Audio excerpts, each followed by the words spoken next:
Esto es Entérate, un espacio de difusión de las actividades institucionales, académicas y de actualización del Tribunal Constitucional en materia electoral. En esta oportunidad, continuamos con las actividades realizadas en el 8º Seminario Internacional del Observatorio Judicial Electoral. En esta oportunidad continuamos con la segunda parte del diálogo número 1, la restricción del sufragio. En esta oportunidad, Luis Gálvez Muñoz de la Universidad de Murcia aseguró que la universalidad del voto debe reforzar el reconocimiento del derecho ciudadano de participar en los procesos. Dijo que los jueces y legisladores deben garantizar el derecho ciudadano con pleno respeto a la división de poderes, ya que ninguna ley puede ser arbitraria. El derecho del sufragio exige la adopción de parte del legislador del aseguramiento de la efectividad del derecho. Les invito a que se queden con nosotros en el desarrollo de esta segunda parte de este diálogo. Comenzamos.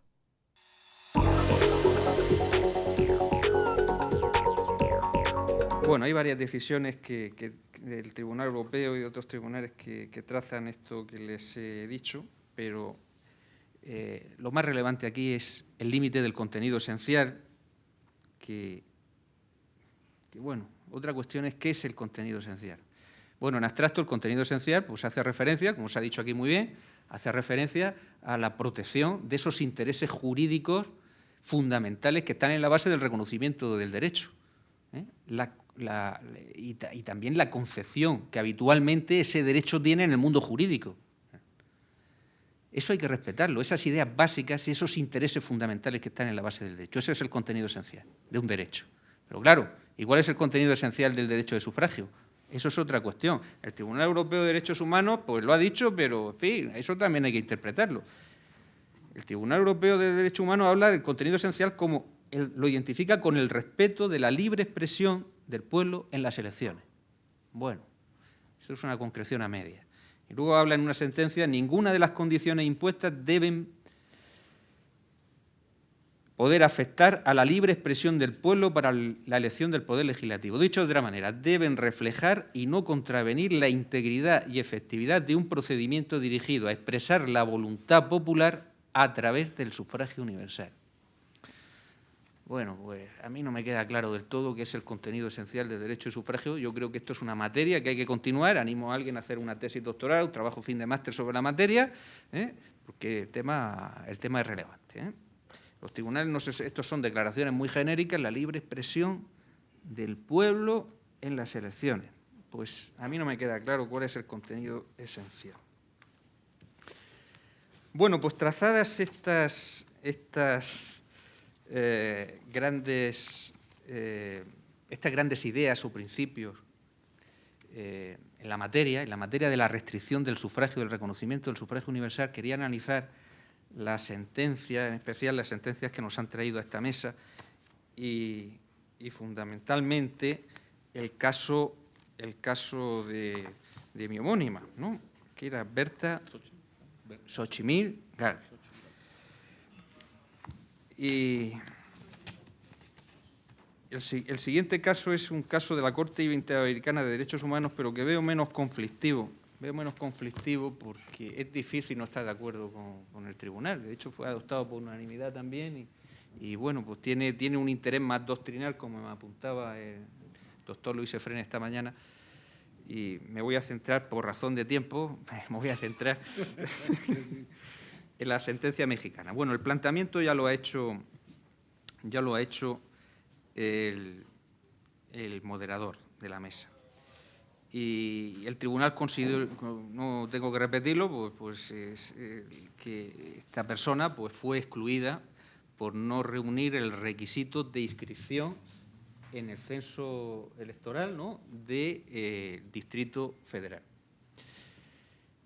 Bueno, el Tribunal Constitucional consideró, el Tribunal del Poder Judicial de la Federación consideró que esta medida pues era contraria a la Constitución y lo declaró inaplicable y lo elevó lo comunicó a la Corte Suprema.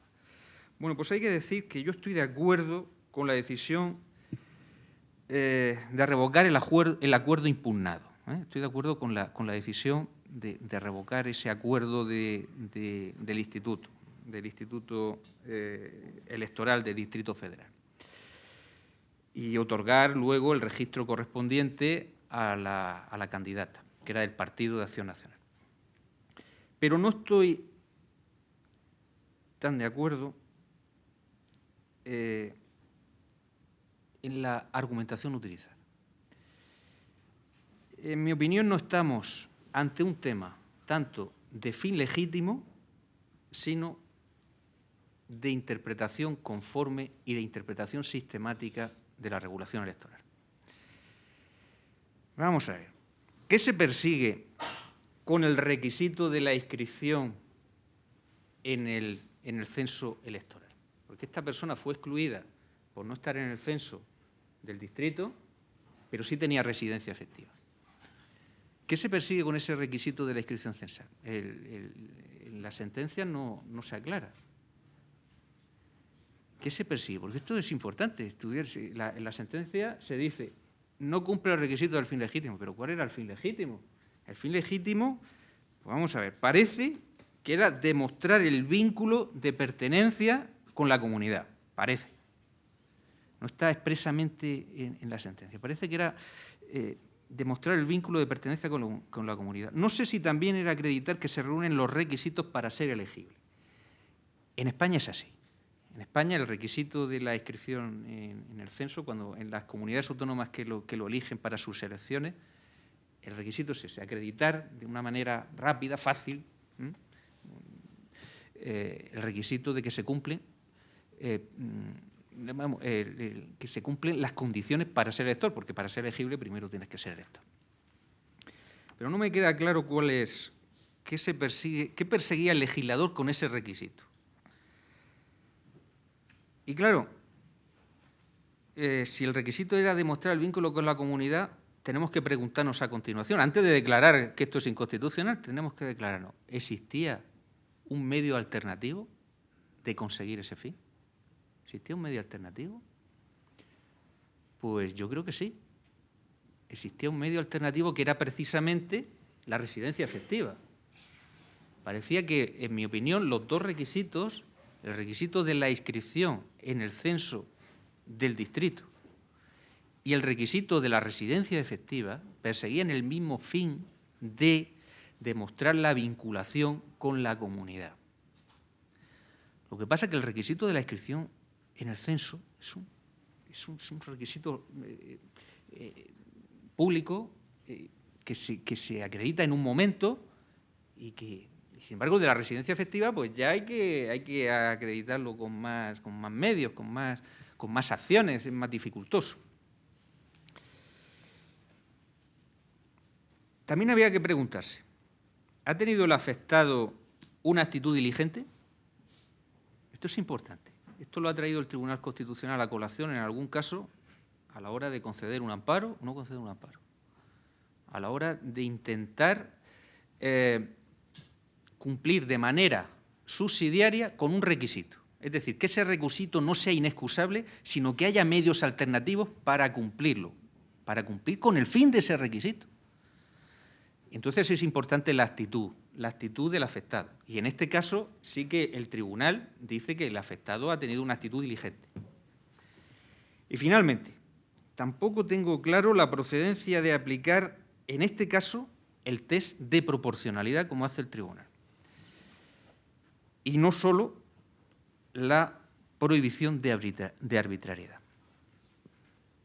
La posición del legislador en el sistema constitucional democrático no se compadece muy bien con el empleo de este principio en relación con el legislador, en mi opinión. Y aplicar de manera general el test de proporcionalidad para cualquier medida tomada por el legislador, a mí me parece excesivo e invasor de la división de poderes. Otra cosa es que formalmente se diga que se aplica el test de proporcionalidad y luego se haga una aplicación de evidencia del mismo. Es decir, que al final es la no arbitrariedad, que lo creo más ajustado. De todas maneras, en sentido técnico, el test de proporcionalidad no opera en el momento de creación de la norma, sino en el momento de aplicación de los límites por parte de los tribunales o de la administración pública.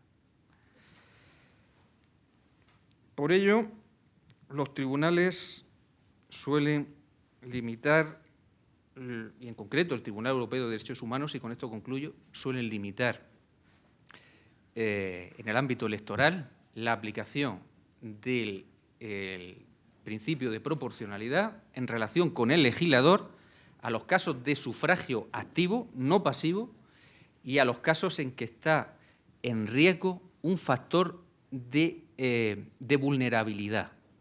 Un factor de vulnerabilidad como puede ser el de los presos, y así lo hizo el Tribunal Europeo de Derechos Humanos en el caso Hirsch contra el Reino Unido, y en el caso de los discapacitados mentales, como lo hizo el Tribunal Europeo de Derechos Humanos en el caso Alajos.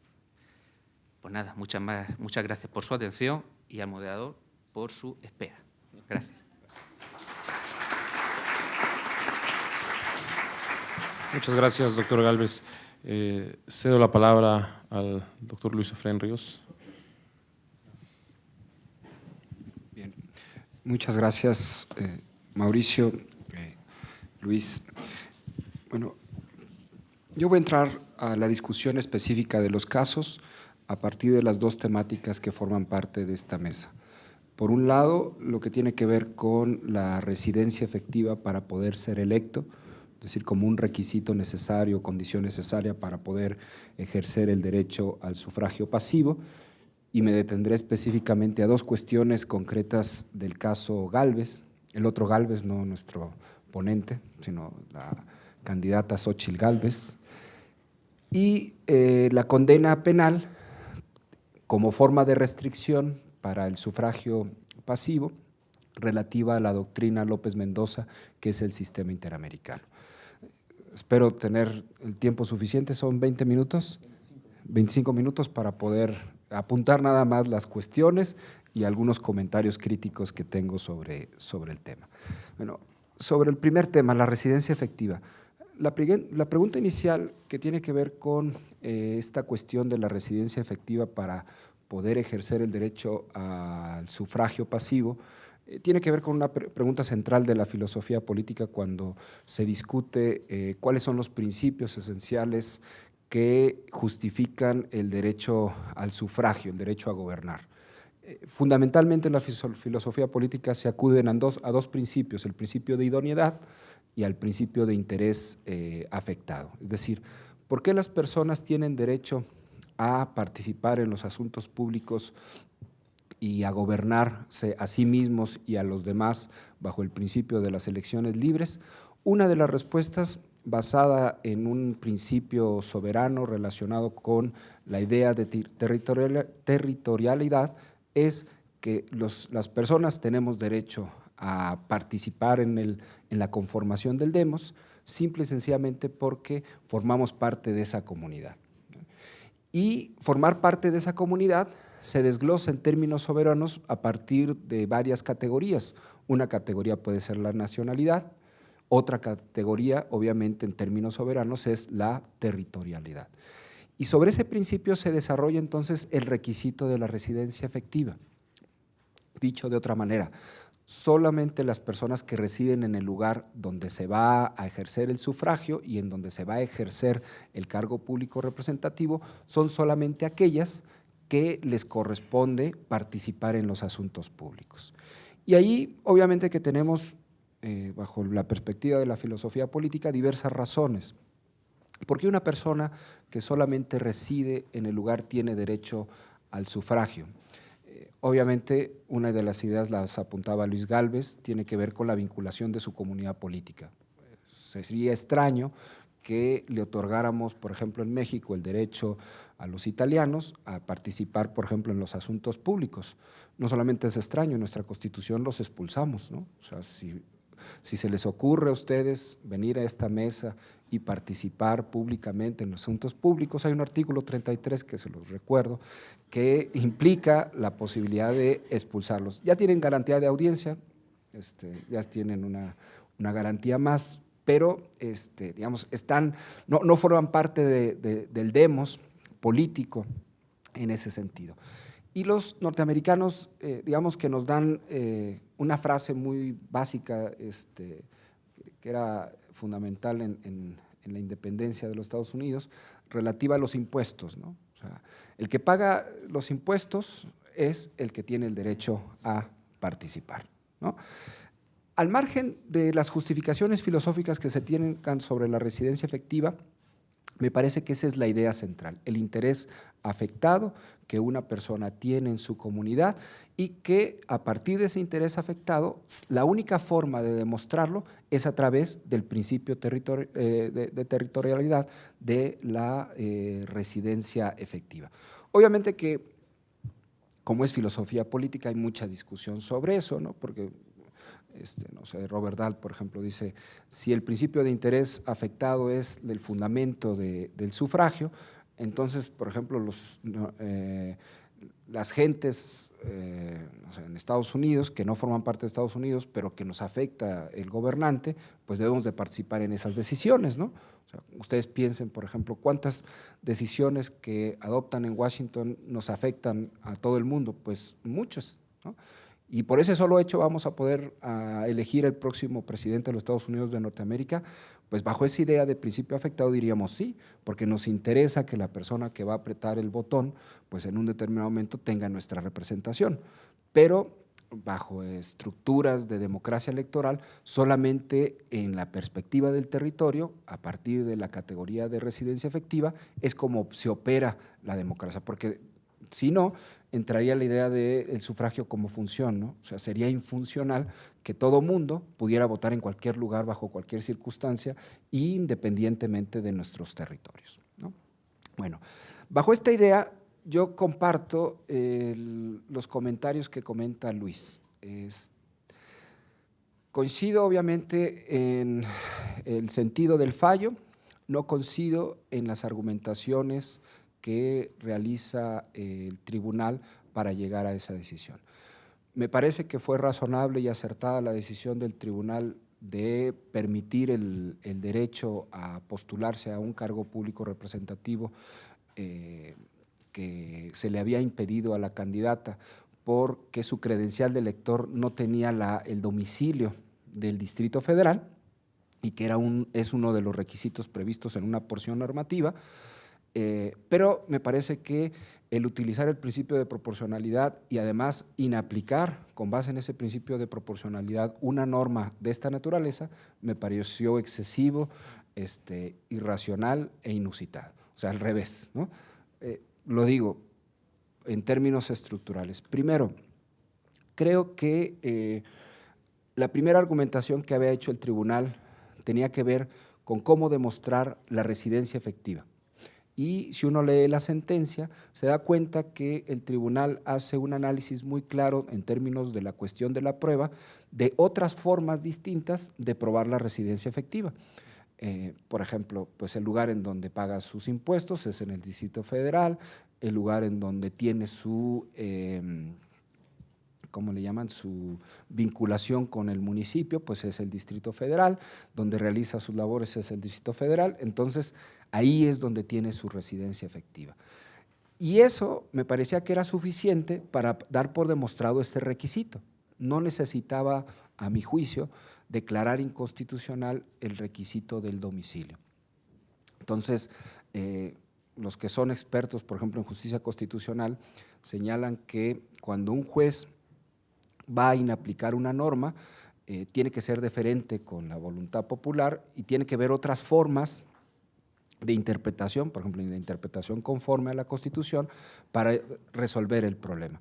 Creo que bastaba con una interpretación conforme, en el sentido de que ese requisito del domicilio, aunque es adecuado e idóneo para demostrar la residencia efectiva, en este caso era inaplicable. ¿Por qué? Porque la persona había demostrado a través de otras constancias su residencia efectiva.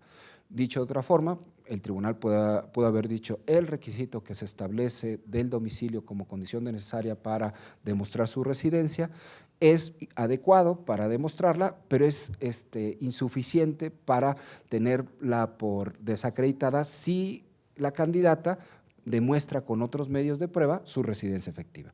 Y creo que con esa técnica interpretativa era deferente con el legislador, no se metía en problemas que me parece que ahorita es la segunda parte de la crítica, sí tienen que ver con una proporcionalidad del requisito del domicilio para demostrar la residencia, y sin duda alguna iba a ser un fallo un poco más estructurado, en el sentido de que para casos futuros, con base en este fallo, pues prácticamente el tribunal desecha la idea del domicilio como requisito para demostrar la residencia. Y ahí viene el segundo tema. Creo que el tribunal, y bueno, yo no soy un experto en el ejercicio del test de proporcionalidad, pero me parece que hay lineamientos básicos que no convencen en cuanto a la argumentación que da el tribunal. ¿Por qué? Porque a mí, igual con las dudas que comenta Luis Gálvez, a mí sí me parece por lo menos adecuado que se requiera o se presente en la legislación la idea del domicilio para demostrar la residencia, ¿no? No digo que sea la única forma, pero me parece que cumple un fin aceptable, ¿no? O sea, si a alguien se le pide demostrar su residencia, ¿cuál es, digamos, la primera situación que se nos ocurre? Pues dónde vives, ¿no? ¿Dónde tienes tu domicilio? Obviamente que los domicilios en términos del derecho común pues pueden tener diversas categorías: domicilio fiscal, laboral, domicilio de otras naturalezas, ¿no? Pero una circunstancia territorial que demuestra que una persona reside en un determinado lugar es el lugar en donde vive. Y el lugar donde vive es donde tiene su domicilio. Entonces, me parece que es inadecuado que el tribunal declare inconstitucional este requisito, porque una forma adecuada para demostrar la residencia es justamente el domicilio. Ya después entraríamos a otros casos conflictivos de las personas que tienen domicilios de diferentes categorías, donde tiene su domicilio personal con los domicilios laborales y los domicilios fiscales. Entraríamos a casos ya más difíciles, pero como premisa inicial me parece que es razonable este tipo de requisitos. Y ahí es la segunda observación crítica que yo tengo con el tribunal. Me parece inadecuado que el tribunal declare inconstitucional este requisito del domicilio, porque al final de cuentas es una forma adecuada para demostrar la residencia efectiva. Eso es por lo que hace pues a la residencia efectiva para poder ser electo. En relación al siguiente caso, el caso López Mendoza. A diferencia del caso de la residencia efectiva, este es una forma de restricción o privación del sufragio por violación a la ley, ¿no? El supuesto es el caso resuelto por la Corte Interamericana de los Derechos Humanos, el 1 de septiembre del 2011, en donde una persona había sido inhabilitada por algunos procesos administrativos. Dentro de esos procesos administrativos, supuestamente por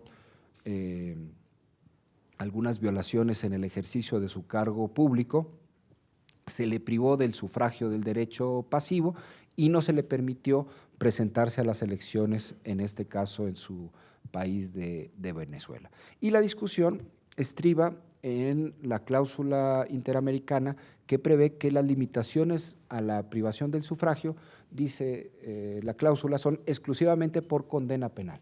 Entonces, la discusión central era si un procedimiento administrativo podía dar motivo suficiente y adecuado para poder privar del sufragio a una persona, o se requería la condena penal como requisito para poder privarlo. El fallo, como dice Luis, me parece que es acertado. Además, como en todas estas cuestiones de privación del sufragio, surge siempre la duda de que se utiliza estas formas de privación para formas de persecución política contra los adversarios, y con base en eso se excluye de la participación política a los políticos incómodos o inadecuados que, por supuestas violaciones a la ley, no se les permite ejercer el cargo público representativo. Y hay 3 argumentos que me parecen importantes en el fallo de la Corte Interamericana, que son incluso estándares interamericanos que valen la pena que el Tribunal Electoral los tenga como referencias, porque permiten tener un canon interamericano que en un determinado momento pueda ser una pauta relevante a la hora de resolver este tipo de temas.